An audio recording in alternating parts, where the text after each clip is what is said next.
Alors, pour l'immunité adaptative, les molécules effectrices circulantes, ce sont les anticorps ou les immunoglobulines, alors que les cellules impliquées, ce sont les lymphocytes T et les lymphocytes B.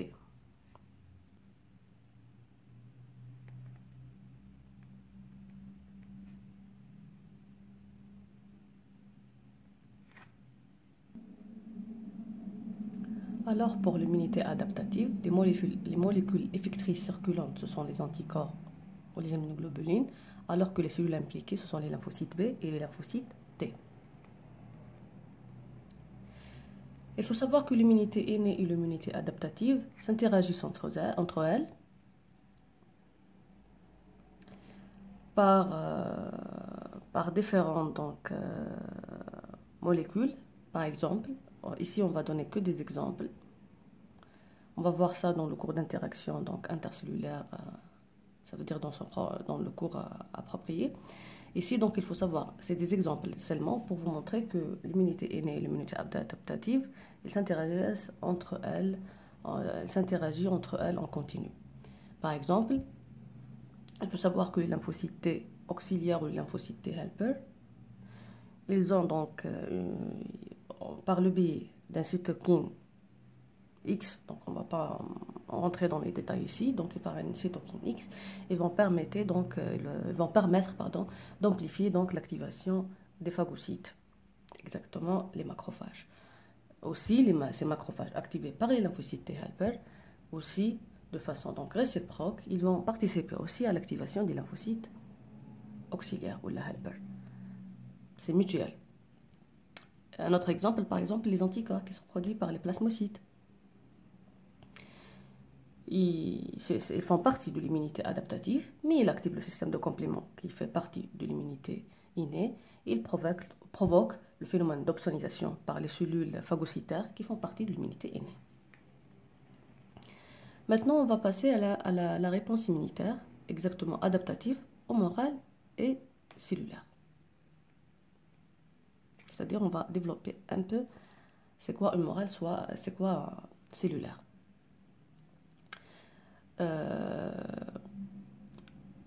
L'immunité humorale fait intervenir donc des molécules solubles qui sont les anticorps sécrétés, ou les immunoglobulines qui sont sécrétés par les lymphocytes B différenciés, c'est-à-dire les plasmocytes,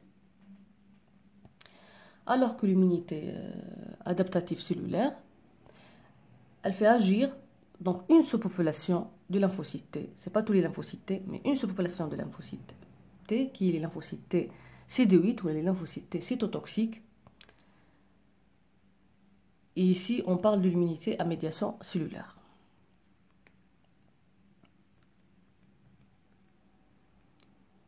L'immunité à médiation humorale, elle se caractérise par les éléments suivants. Elle permet l'élimination de l'antigène suite à son interaction avec l'anticorps. Et ici, on parle de complexe HEMA antigène-anticorps. Donc, cette liaison, elle est spécifique. Elle n'est efficace que contre les antigènes d'origine extracellulaire. Un anticorps ne peut pas se lier de façon spécifique avec un antigène intracellulaire. Il est à l'intérieur de la cellule. Donc, comment l'anticorps peut se lier à cet antigène? Mais pour cela, elle interagit qu'avec les antigènes d'origine extracellulaire. Donc, elle peut être efficace que contre les antigènes d'origine extracellulaire. Par exemple, bactéries extracellulaires ou les toxines bactériennes. Et cette réponse humorale, comme j'ai déjà expliqué, elles peuvent être primaires ou secondaires. Primaire, c'est au cours de premier contact. Secondaire, c'est au cours des autres contacts qui vont se revenir par la suite. La réponse humorale primaire et secondaire, voilà, elle est écrite ici. Donc la réponse primaire survenant lors du premier contact avec l'antigène, alors que la secondaire, elle se vient après un deuxième contact ou lors des contacts ultérieurs avec l'antigène. Ça, il est bien expliqué ici, il est bien clair. Il se distingue ce deux types de réponses primaires et secondaires par l'isotype des anticorps produits. On va voir dans le cours des immunoglobulines que les immunoglobulines, ils ont des isotypes. On a 5 isotypes, 5 classes d'immunoglobulines. Les EGG, les EGM, les EGG, les EGA, les EGE et les EGD. Donc, ce deux types de réponses se distinguent par l'isotype d'anticorps. Donc, lors de la réponse primaire, il est beaucoup plus EGM. Lors de la réponse secondaire, c'est beaucoup plus EGG. La quantité d'anticorps produits, comme vous voyez ici, donc lors de la réponse primaire, la quantité, elle est petite. Ici, la quantité, elle est très importante, bien sûr, par rapport aux GGG. Ici, donc, la quantité des EGM et EGG, les deux sont petites, et c'est les EGM qui se sécrètent en premier lieu. Au cours de la réponse secondaire, il y a aussi une petite sécrétion dans les EGM, mais les EGG, c'est très ample. La sécrétion, elle est très ample. Le délai d'apparition, comme vous voyez ici, donc l'apparition, elle est un peu tardive. Ici, donc, elle est immédiate. Parce qu'on a, les cellules, elles ont gardé la mémoire. Et l'affinité des anticorps produits. L'affinité, c'est la force par laquelle l'anticorps se lie à l'antigène. Cette affinité, donc ces anticorps, donc on va voir dans le cours du lymphocyte B, donc les lymphocytes B peuvent améliorer cette affinité, cette force de liaison. Au cours de premier contact, cette liaison n'est pas aussi forte qu'au cours de la réponse secondaire. Je préfère garder cette notion d'affinité et ce détail au cours de lymphocyte B. L'immunité à médiation cellulaire, on a dit qu'elle est faite, elle est assurée par une sous-population de lymphocytes T qui sont les lymphocytes T cytotoxiques qu'on appelle CTL.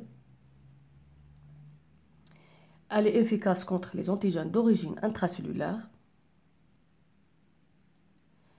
Et ces cellules cytotoxiques, ils vont détruire directement la cible en induisant la lyse cellulaire. L'antigène est intracellulaire. Ces cellules cytotoxiques, ils ont la capacité de reconnaître la cellule infectée par cet antigène intracellulaire et ils vont provoquer la lyse de cette cellule. L'antigène les fait. Parce que c'est une cellule infectée, c'est une cellule malade, donc ils vont la détruire. Le rôle de ce système immunitaire, donc son rôle, le système immunitaire, il est fait pour protéger notre organisme face à l'environnement, tout ce qui est donc mal dans notre environnement. Il nous protège donc contre les bactéries, c'est l'immunité antibactérienne. Il nous protège contre les virus, c'est l'immunité antivirale. Il nous protège contre les parasites, c'est l'immunité antiparasitaire. Tout ça, c'est l'immunité antimicrobienne. Il permet aussi l'immunosurveillance antitumorale. Il faut savoir que dans nos organismes, chaque jour, dans nos organismes, il y a des cellules qui se transforment pour devenir donc des cellules malignes. Notre système immunitaire, il est en surveillance permanente pour éradiquer ces cellules malignes qui ont transformé d'une cellule normale à une cellule maligne pour nous protéger des cancers. Il a un rôle aussi de l'immunotolérance. C'est quoi l'immunotolérance? C'est pour éviter la survenue des maladies auto-immunes. Malheureusement, quelquefois, chez certaines personnes, donc il y a une rupture de cette tolérance. Ça veut dire que notre système immunitaire essaye même de s'attaquer à nos propres constituants, à nos propres cellules, à nos propres tissus. Mais chez la personne donc normale, qui a un système immunitaire normal, même s'il y a une certaine, comment dirais-je, un système de surveillance pour éviter la survenue de cette attaque anormale à nos propres constituants. Ça veut dire le système immunitaire, il fait donc un équilibre pour respecter notre intégrité et pour s'attaquer qu'au milieu extérieur et pas à nos propres constituants. Malheureusement, chez certains patients, cet équilibre il n'est pas respecté. Ce schéma, donc, comme vous voyez, il montre que l'immunité innée, elle est immédiate et elle permet d'éradiquer jusqu'à 99,9 des germes. Ça veut dire, heureusement, généralement, grâce à notre immunité innée, on peut éradiquer donc le corps étranger. Mais quelquefois, on a besoin d'une immunité adaptative qui est tardive pour qu'on assure donc une immunité presque à 100%. C'est pour cela, ici, ils ont écrit l'immunité innée contrôle la quasi-totalité des infections.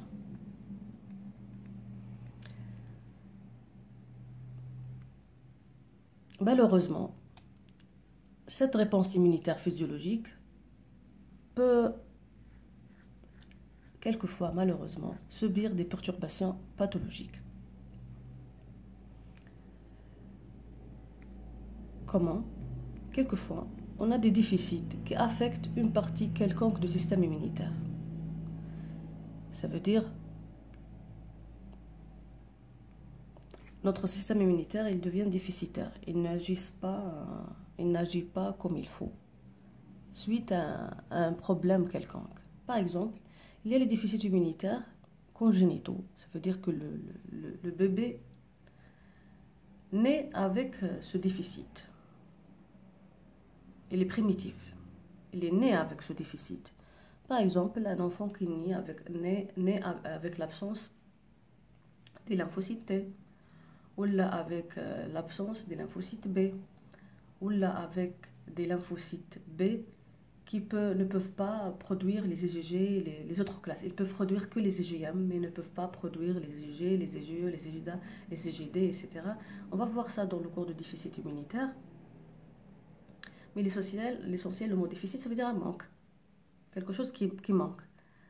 Ils peuvent être congénitales, comme ils peuvent être acquis. Acquis comme le problème le virus de VIH, ou là, le syndrome d'immunodéficience acquis, qui est le sida. Donc c'est suite à un virus que notre système immunitaire il devient donc défaillant et déficitaire. Parmi les perturbations aussi, on a la rupture de tolérance. On a déjà parlé de ça, ça fait quelques secondes. La rupture de la tolérance aux antigènes de soi, qui peuvent entraîner l'apparition des maladies auto-immunes. Notre système immunitaire il est réglé pour tolérer nos propres constituants. Malheureusement, pour des facteurs pour des causes multifactorielles, quelquefois on a rupture de cette tolérance et par conséquent notre système immunitaire il va s'attaquer à nos propres constituants. Et c'est la maladie auto-immune parce que notre système immunitaire il doit tolérer notre organisme et il doit ne pas attaquer à nos propres constituants. Chez certains patients malheureusement qui ont les maladies auto-immunes, ils s'attaquent à certaines parties de son organisme. Et c'est quoi? C'est une maladie auto-immune parce qu'elle s'attaque au soi. Elles peuvent être spécifiques d'organes, comme elles peuvent être non spécifiques d'organes. Spécifiques d'organes, ça veut dire qu'elle attaque un organe bien précis, par exemple, elle attaque la thyroïde, une maladie auto-immune, donc thyroïdienne. Par exemple, elle attaque le pancréas. Exactement, par exemple, les îlots de Langerhans. Pour donner par exemple le diabète de type 1, ça c'est une maladie auto-immune. Type A, c'est pas le type 2. Le type 2, c'est pas auto-immune. Ou là, elle est non spécifique d'organes. Par exemple, on va voir par la suite, dans le cours d'auto-immunité, que par exemple, il s'attaque à l'ADN. Ce sont les connectivites. Par exemple, le lupus érythémateux. C'est des détails, l'essentiel, gardez en tête. Notre système immunitaire doit respecter l'intégrité de notre organisme dans des conditions, pour des raisons multifactorielles et chez certains patients, cette tolérance est rompue il va s'attaquer soit à un organe bien précis, c'est spécifique d'organe, ou là, non spécifique d'organe. Ça veut dire, lorsqu'on dit une attaque à l'ADN, il va attaquer à l'ADN à plusieurs cellules. C'est pas seulement un organe bien précis. D'accord? Il y a aussi donc, quelquefois, il répond à un agent étranger, un corps étranger, mais de façon inappropriée et de façon inoffensive. Ça veut dire de façon très, très importante, qui peuvent donc engendrer des dégâts sur notre organisme. Donc, par exemple, lorsque je suis donc, je me suis infecté par un virus, mon système immunitaire, il va s'interagir contre ce virus, mais s'il interagit d'une façon très forte, très inoffensive, il va même provoquer des dégâts pour mon propre corps. Malgré, il essaie d'éradiquer le virus, il n'essaie pas de me faire mal, mais sa réponse importante, il va causer des dégâts dans mon organisme. Et c'est ça les hypersensibilités, les états d'hypersensibilité. Donc c'est exagéré. Donc on a 4 types d'hypersensibilité. Les 3 premiers sont en médiation cellulaire, la 4e en médiation cellulaire. Ça c'est, je ne veux pas rentrer dans les détails parce que c'est un cours à part. Et on a aussi la cancérisation d'un clone lymphocytaire, c'est-à-dire on a donc un cancer qui exactement un cancer des plasmocytes. Si on peut faciliter donc l'explication, c'est un cancer où un clone des plasmocytes va devenir donc anormal. Il va se multiplier de façon anormale. Il va sécréter son type d'immunoglobuline de façon importante et anormale. Et c'est ça ce qu'on appelle les immunoglobulopathies monoclonales. Monoclonales parce que c'est un clone de plasmocyte. On a plusieurs clones de plasmocytes, bien sûr, selon le type à laquelle elle est, selon le type de lymphocyte B. Parce qu'on a dit que l'immunité spécifique, elle est caractérisée par la spécificité. Donc c'est pour cela qu'on a plusieurs plasmocytes, plusieurs clones de plasmocytes. Chaque clone, il est dirigé contre un antigène X ou Y ou Z. Pour des raisons et des causes multifactorielles, quelquefois un clone plasmocytaire va, par rapport aux autres, il va s'expanser, il va se multiplier de façon anormale, comme les cellules malignes. Toutes cellules malignes, elles se multiplient de façon anormale et elles ne meurent pas. Donc, ce qu'on appelle, donc cette amplification de ce clone va donner donc lieu à une maladie qui est donc les gammapathies monoclonales ou les immunoglobulopathies ou les gammapathies monoclonales. Exemple, le myélome multiple et la maladie de Waldenström. On va voir aussi ça dans le cours donc, de pathologie. Donc, on a terminé avec le premier cours. C'est un cours de généralité. Donc, plusieurs points vont s'éclaircir par la suite. À chaque fois qu'on entame donc un cours, à chaque fois qu'on entame un cours, plusieurs notions vont être donc claires. Ne vous inquiétez pas, ça c'est des généralités, c'est pour cela peut-être certains points sont flous, mais à la prochaine cours, Inch'Allah. Au prochain cours, pardon, Inch'Allah.